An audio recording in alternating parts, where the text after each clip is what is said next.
Hello. Welcome back to Canto Be Like, a Cantonese and English bilingual podcast that helps you learn Cantonese and Hong Kong culture. I'm your host, Venus.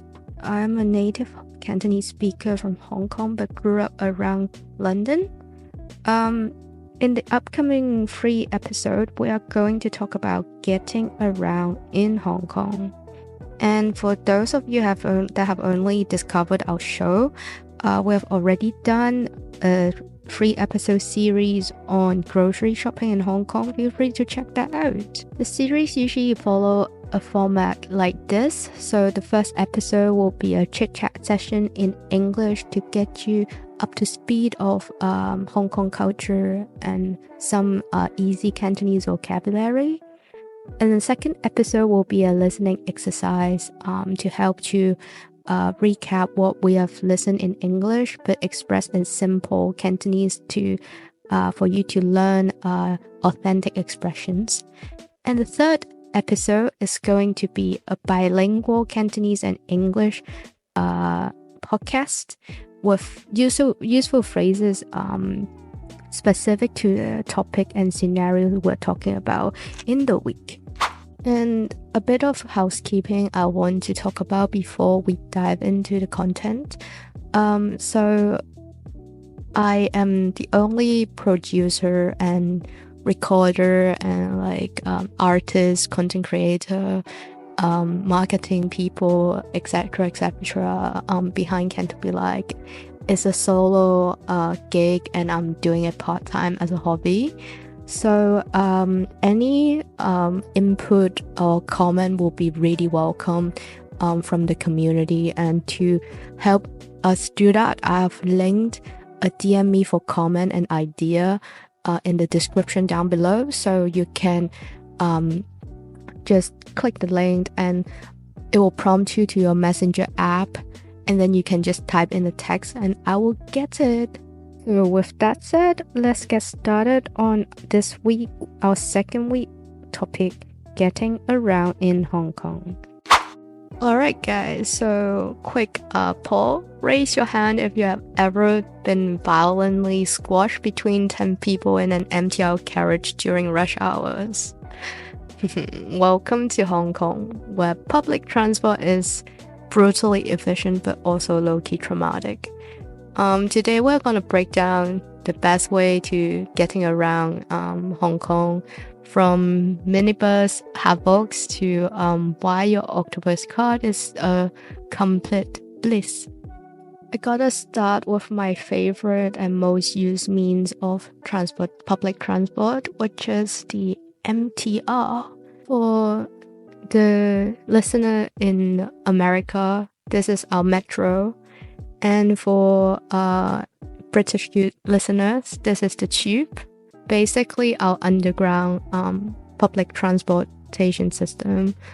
Maybe because the MTR is very efficient and has a good reputation on operating commuter transportation network. It also expanded operations on underground trains in cities like I think Hangzhou and Shenzhen in mainland China. And it also tried to expand overseas. For example, from 2009 to 2023, MTR won a contract to operate Stockholm's commuter rail network, which is, I think, pretty impressive. So in Sweden, there were criticism for delays and overcrowding on the lines operated by MTR, which I guess the 99% on-time rate is not universal across the globe. And the reason why the on-time rate in Hong Kong for MTR is so high and effective is because MTR can face a very high penalty for delay. Under the current system, the MTR can be fined 1 million Hong Kong dollar, so roughly around 120k USD for disruptions between 31 minutes and an hour during non-peak hours. Very, very strict. Although this might be bad news for MTR, it's actually super great for commuters because you never need to worry about delays. And during peak hour, in my case, when I arrive at my MTR station, there's only a 2 to 5 minutes wait for the next train if I unfortunately miss one. So it's really is easy to calculate my ETA and to make sure I won't be late for work or meeting with friends. However, traveling on the MTR during peak hours is a nightmare. You're like sardine, like we say it in Hong Kong, like 逼到好似沙甸魚咁. Basically, you're rubbing elbows with the dude next to you, and it's just quite unpleasant. And that's also a funny observation I realized when I first moved back to Hong Kong and being on the MTR, which is that most people have those privacy screen protector or anti-spy screen protector, which we call 防偷窺貼膜. And this is just like to stop people from peeking at your screen, which I find actually a lot of people do that, and to give you some privacy when watching YouTube or texting your boyfriend on the MTR. So I would highly recommend you get one if you commute on the MTR to avoid nosy commuters peeking at your screen. And the second thing I like traveling on the MTR or using the MTR to get around the city is because it's very convenient and it's actually hard to get lost if you use it with like Google Maps or City Mapper. And the announcements are in English, Cantonese, and Mandarin. So and they have like signs and prompts to tell you where you are, and the directory and the station pointing you to your destinations are really well designed. So when I first moved back to Hong Kong and not very familiar with the city, especially the part of the city where I don't usually go, I find it just super useful and helpful to travel to places with MTR. But my one personal complaint about the MTR is that it's really difficult to get seats. And in Hong Kong, there's a priority seat culture, and if you occupy those seats without being either an elderly citizen, a pregnant woman, someone who is visibly disabled, if you sit that, there might be a chance you will get told off by some older people that you shouldn't be sitting there. So a funny phenomenon in Hong Kong is that even when the carriage is fully occupied, those seats will still be empty. I found it like kind of funny. And also another thing is that if you live in the outskirts of Hong Kong, namely you are not living on the island or or the heart of Kowloon, there's a high chance that you might need to change lines when traveling on the MTR. So if you prefer having like a morning commuter routine, say read your news, sit there and just meditate and have some peace and quiet time, or even just watch a whole YouTube video without disruption, that's not likely to happen.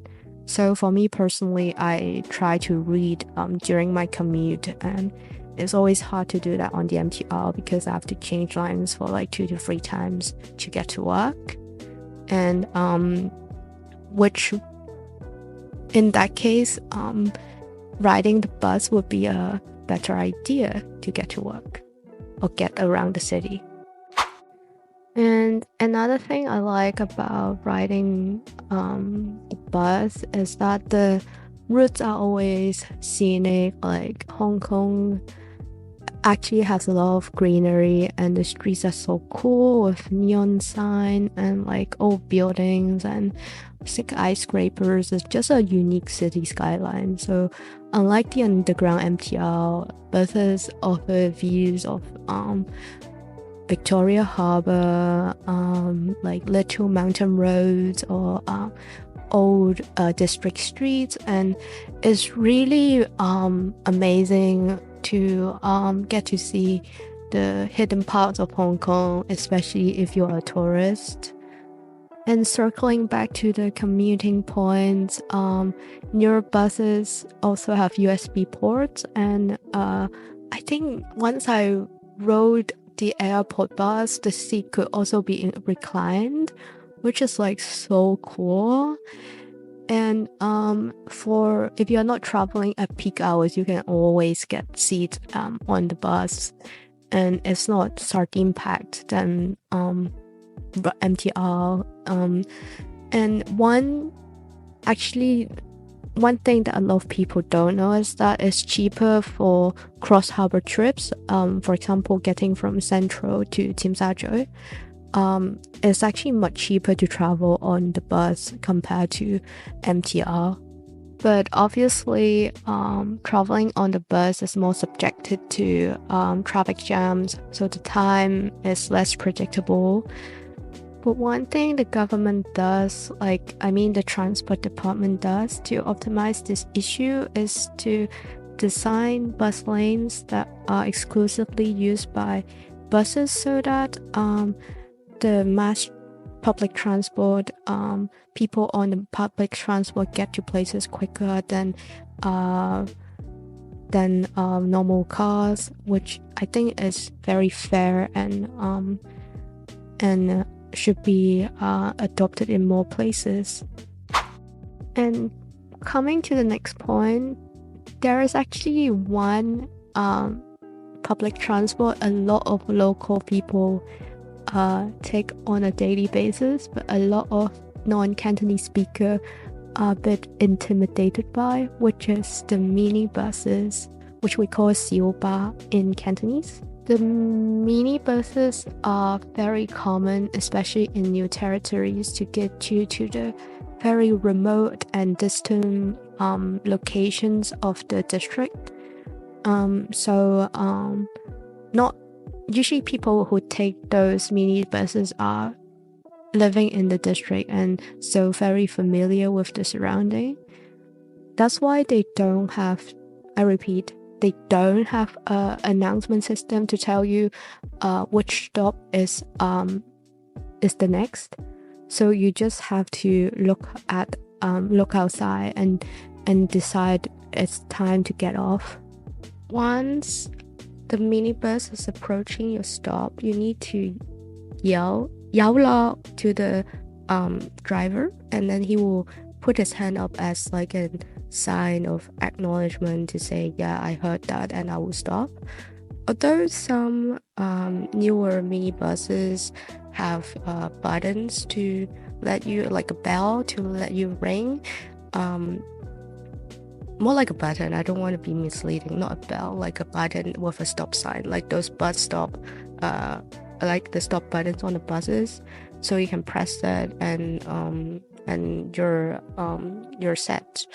But in a lot of in the our culture, it's still more common to yell log, like someone is cutting off to the driver than using those buttons. So it's quite confusing if you're not from Hong Kong. Another thing that happens on the minibuses that's such a headache is a thing called fei zam, which is skipping the station. So if you're not quick enough or you didn't tell the driver in advance enough that you're getting off, there might be a chance that he will just skip the station. And it's like very common and a big headache for even the locals to traveling on the minibuses. A personal story was when I first got back to Hong Kong, I was traveling to places in Chunmun, and I absolutely didn't know the place, and I was on my Google map trying to navigate, and I told the driver kind of late that I needed to get off, and he was just like yelling profanity at me, was like 有冇搞錯啊？你有落你又唔早講 like he swore as well like that, and it was a bit traumatizing. It was early in the morning. I hadn't had my coffee. It was a bit of a blur, and it was just a typical day in Hong Kong, I guess. And to wrap things up, I would say if you're not working in the CDB or on the island, there is a high chance that you will rely on a hybrid of two of the three public transport I just mentioned. So maybe you get to the district by MTR to avoid traffic jam on the highway, and then you will take a connector bus or minibus to get you to places which are further out from the MTR stations. So I mean, you can do it like any way you want, but this is how me and my family do it growing up, and I think it's quite an efficient way to navigate the city on a daily basis. Now moving on to the more niche and touristy mode of transportation, which are the Star Ferries and the trams on Hong Kong Island. When you go on Instagram, you just constantly see people share the pictures on the trams, which we call ding ding, and it's such a nostalgic way to travel or sightsee on the Hong Kong Island because it goes all the way across and it's so cheap. It's moving at kind of a slow rate that lets you scrutinize and enjoy every bit of the metropolitan, and it's absolutely amazing. And whenever I got time and I am on the island, I always go on the ding ding. And by the way, we call it ding ding because, you know, when it goes past, it just go ding ding ding ding. So ding ding, like, we don't really call it trams. And a bit of a personal story about the trams. A fun fact is that you can actually rent it out for special events like wedding and parties. So my friend got invited to a ding ding party, and they had to dress in like the old Shanghainese kind of 20s Chinese style flapper kind of theme, and it's just so freaking cool. And yeah, so if you're based in Hong Kong and I'm looking for a cool way to hold a party, maybe that's an option. However, the ding ding is usually packed with tourists, and you don't see a lot of local people taking it because it's just too slow to get you to your destination. And so if I were living on the island, I probably wouldn't take it as like a means to get me to places, but more like for like a fun chill afternoon with a book and some fresh air kind of situation. So if you're just looking for a way to get around, probably not the best idea, I'd say. Let's talk about another tourist favorite, which is the Star Ferry. And I actually take it when I have time to cross the harbor from Central to Tsim Sha Tsui because it's so cheap. It costs you like less than $10 or maybe just $6, I can't remember. And it's just an economical way to go from the island to Kowloon, and it's such a chill vibe. Like, you get to see the Victoria Harbour and enjoy a tiny bit of sea breeze if you are not in the aircon compartment, and you can always snatch some good pictures if you're traveling around sunset, and it's just an amazing way to see the city skyline and get to places. And my dad told me back in the old days, they actually sell snacks and like a whole meal and breakfast on the ferry, because people would actually commute on a ferry from Kowloon to Hong Kong Island to get to their jobs. So my dad said he once had ao la mein, which is like a beef brisket noodle on the ferry, which I found is like such a amazing fact. So I love the Star Ferry so much, and whenever I have friends from out of town that come to visit me in Hong Kong, I'll always take them on the Star Ferry, and it's also a romantic kind of thing to travel on the ferry. And so I've been on the ferry with my date a couple of times on the ferry as well. So if you're looking for something economical but romantic, you can always try this out. So now we've covered a couple of popular public transportation options. I want to talk about something that ties them all together, which is the Octopus Card. So this is a card you can get from I think you can get from the airport or any MTR stations, and you just basically pay a deposit of I think when I used to have a physical card, I paid like 50 or 100, but that was like 10 plus years ago, so I'm not sure now.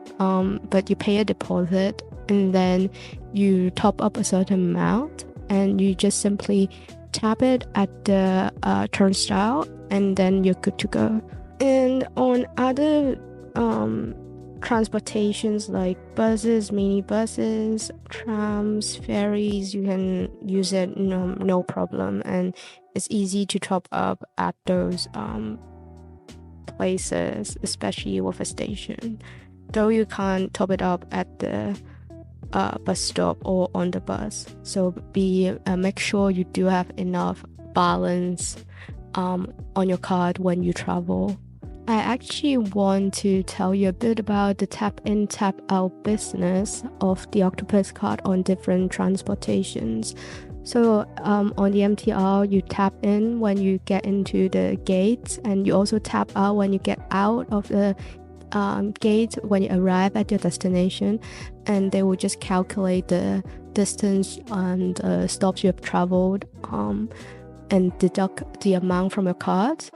And for buses and minibuses, you just tap once when you get on the bus, and you will see from the scanner how much they are charging you, and you can also see the balance after you have tapped your Octopus Card. But it's a bit different. Oh, it also applies to the ferry as well. So ferry, you only need to tap in once. But it's a bit different for trams, because you don't tap in when you get on the trams. You just get on, and then when you arrive, you tap out. So yeah, be aware of that. And unlike Metro cards and other places, Octopus Card can actually use to pay at restaurants, convenience store like 7-Elevens and supermarket. So it's like a pseudo credit card, like pseudo debit card, and it's such an integrated part of the Hong Kong city life that everybody has one, and there's no way to escape from it. For the building I live in, I even need to tap in the security gate with my registered Octopus Card, so that's how far it goes with this card. Also, in the digital age, a lot of people migrated their physical card to the Octopus app, where you can just top up and collect your travel subsidies. By the way, the government does give out traveling subsidies for working adults, and yeah, so you can do a lot of things with that app, and I highly recommend using the app instead of the physical card, because that way it's easier to manage your expenses and the topping up thing. And I think if you get a student Octopus card, you can get 50% off traveling on the MTR. I'm not sure about the other transportations, but that definitely applies to the MTR. So if your child is in the Hong Kong education system, their school will automatically apply for them at the start of the school year, or maybe at the start of grade 7 and grade 9, because I think you need to renew when they are in grade 10 or something like that. Not entirely sure, but that's how it worked back in my days. And I highly recommend exchange students in Hong Kong to check out this benefit with the Student Affairs Office. Maybe you are qualified to have a discounted Octopus card. And to conclude this session on Octopus Card, I want to share a personal story with regard to this card. So as I mentioned before, to get a physical card, you need to pay a deposit of $50 to $100. So when I was a kid, I would pretend I have lost my card, but in fact I just went back to the station and asked for the deposit back, and then I would tell my mom I lost my card, and she would get me a new one so that I can have extra pocket money. I know I was a very cheeky kid. Alright people, so this is the end of today's episode of Getting Around Hong Kong. I hope you have enjoyed my personal anecdotes and some tips here and there on how to get around Hong Kong cheaper and in a fun way. So as I said, let me know in the comment. I've linked a link where you can just click on it and it will prompt you to your text app, and you can shoot me a text on what you think about this episode, or what would you want to know more about Hong Kong or Cantonese.